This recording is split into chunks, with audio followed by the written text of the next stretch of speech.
Hello my internet family, so welcome back for another video, and this is a bit of a different one, but it's really exciting.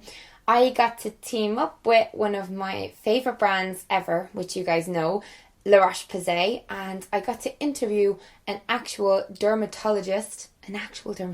Her name is Dr. Nikki. But yeah, so you guys may or may not know that I have shared a lot about my own personal journey and struggles with acne on my channel. Because I'm not an expert myself, I really wanted to ask Nikki some of my most frequently asked questions from YouTube and also some direct questions for her from you guys on Twitter. Seeing a dermatologist can be really difficult for a lot of people, especially if they're younger, because it's expensive and there can be really long waiting lists as well. So I really hope you guys enjoy this video. It's packed with really valuable information, and I'm just really grateful that I got to do this interview with Roche Posay and share it with you guys. So roll on the video.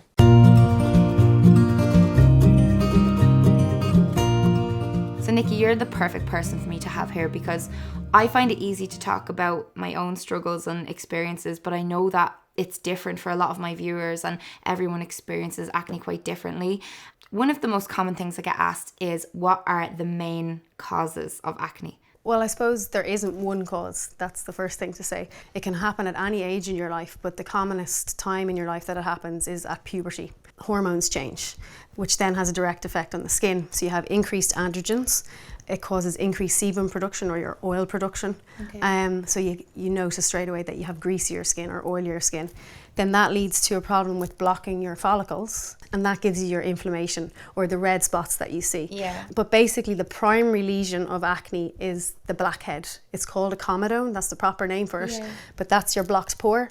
Then you get your bacteria on top of that, which leads to your white spot, which is a collection of your dead skin cells essentially. They can't be shed properly from your follicles, and that's your blocked pore, and then you end up with your pus bump or your red bump, which are the spots that you see. Okay, and then so is that why they often say like various lifestyle factors will cause acne? It's actually because it's affecting your hormones in the first place. For some people, they're just going to get acne. It doesn't matter what they do in their lifestyle. There are things that you can change in your lifestyle that can help, but if you have severe acne, you have severe acne. That happens in teenage years. You can't change that. Okay. And with time, they tend to level themselves out, but not for everyone. So some people then go on into their 20s and 30s and they may still have acne. But for the majority of people, it's the teenage years that are the most problematic years. And I guess another one that I'm always constantly asked is, how common is acne? Because I think people do feel very isolated and alone in it, and like you would know the actual statistics of this. So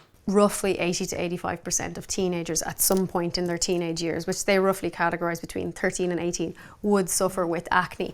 And about 30% of those teenagers would have sufficient enough acne to warrant medical treatment. So that's quite a big proportion of them. That's substantial. It's more common to have it than to not have it. Exactly. On that subject, I'd love to talk a bit about the psychological side of having acne, because I feel like that's something that's not talked about. Sometimes, people don't actually tell me, they just come in and say, I want treatment for my acne, but you almost have to build up a relationship with them before you find out how much of an impact it's having on their self-esteem, their self-image, things like that. Sometimes you can tell the minute they walk in the door because they've styled their hair in such a way that they've grown it across their face, or sometimes they make absolutely no eye contact until I sometimes put them on treatment, and then with months into it, they walk in the door and their head is held high, and then you know that the treatment is working and it's had a huge impact then on their self-image. Something I think a lot of people are afraid of when they have acne is adding moisture to their already oily skin. So is there a particular reason why it's really important to use moisturizers and serums and stuff when your skin is acne prone? Yeah, so I suppose when you have acne, you tend to wash your face, sometimes a little bit too frequently for people, because you think if you just keep washing and get rid of all that oil. But it's still important that before you go to bedtime, you would wash your face. Then you're essentially getting rid of that oil and drying things out a little bit. So it is important that you would then use a moisturizer to replace the moisture that you've washed away, essentially. It's also important not to overwash, as I said, because your body will then be stimulated to produce more oil.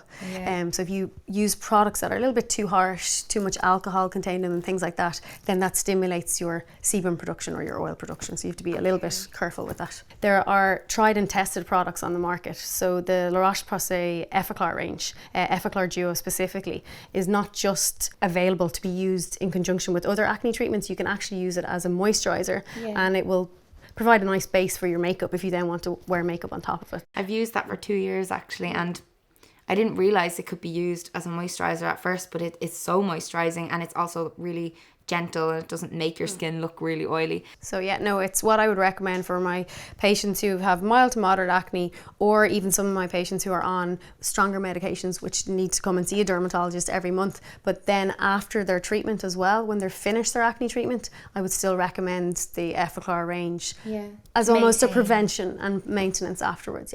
So I asked my lovely Twitter viewers to ask me questions to give to you, and I think people are really excited about this because it is hard to get an appointment sometimes with a dermatologist. So again, thank you so much. So just Annabelle asked how to deal with teenage combination skin. So I'm assuming she means where you have oily, maybe T-zone, dry cheeks and stuff, and I definitely experienced that myself. It's a difficult one because most people have combination skin, and the T-zone is the commonest area. You've more glands there, so you're going to produce more sebum or more oil. You still need your normal cleansing regime. So what I usually recommend for my patients is that they would use their Effaclar foamy wash, because it's pH balanced. I love that wash. Exactly, and it's nice. You get a nice feel to your skin afterwards. You don't feel that tight sensation after you wash with it. With some products which have stripping and drying. They have alcohol in them, and you feel like you've been kind of stripped raw. So that would be one that I would suggest you can either take your makeup off with, or if you don't wear makeup, you can still wash your face with that on a daily basis. So a question here that leads on from that actually: ways to stop acne coming back after it's gone. That's from that emoji girl YT. Sometimes when people are prescribed a medication, they think, oh, the medication is going to do everything, and then once I take it, I can stop everything I'll never else. get it again. And I think then they let their cleansing regimen maybe fall to the wayside, and it then becomes another vicious cycle again. So I think it's important to always maintain your cleansing regimen, and even when you're finished your course of treatment, whatever that medication may be, I think it's still important to use treatments after that. Finally, and this is something that is just like everyone wants to know this, from Anna Sedulaz 10. I'm so sorry if I pronounced it wrong. What is the best way to get rid of acne scars? So I suppose sometimes we confuse scars with pigmentation. So just to kind of divide them into two. Guilty. So everyone gets pigmentation. So if you have a spot, it's going to leave you with a mark, but it doesn't mean it's a scar. It doesn't mean it's permanent. So to be reassured that will go, but sometimes it just takes time. And what about the actual indented scars or pit scars? The most important thing is that you calm your acne down and almost switch it off before you start going down the road of laser or other options, because you can do that while you have acne, but if you still have active acne, you still get more. But what I would suggest is that you wait for a little while when you think your acne is fully settled, and then maybe 6 months down the line, you could look into the options of laser, or there's some surgical options. So both Nikki and I a few times referenced the importance of having a consistent skincare routine for acne prone skin, and we talked about a range of products that both of us have our own individual experience with. It's the Roche Posay Effaclar range. So that was including the Effaclar Gel Wash and also the Effaclar Duo Plus Moisturizer, which is a corrective moisturizer. And it's also used by a lot of girls as a makeup base. So in the morning, they'll apply this after cleansing their skin and before putting on their makeup, and it sits nice. It's an anti-marks corrective unclogging product. But why do you recommend this so much to your patients? The lovely thing about this product is that it has ingredients in it that hydrates your skin, that allows your skin cells to actually work more efficiently. Your makeup will then sit nicely on it. So people can use it without contributing to more spots. Yeah, and I like the fact that it's not heavily perfumed, and it doesn't feel like there's this layer of stuff on your face. It kind of mattifies your face even though it's also moisturizing it, which is why I love this. And they actually sell this in kits. This is actually available in like pharmacies and drugstores, so it's quite affordable, and buying it in the kit helps you to save money with it. And then you get a toner in there as well, which you use. So it's nice to get into a 3-step routine. It's so hard to get into a routine, but once you're in it and build a habit of it, it just becomes like a normal part of your day. Exactly. So Nikki, thank you so much for coming today. I feel like you've given my viewers a lot of really valuable information.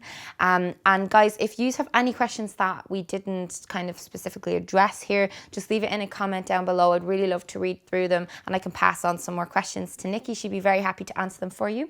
And I'll see you again in another video.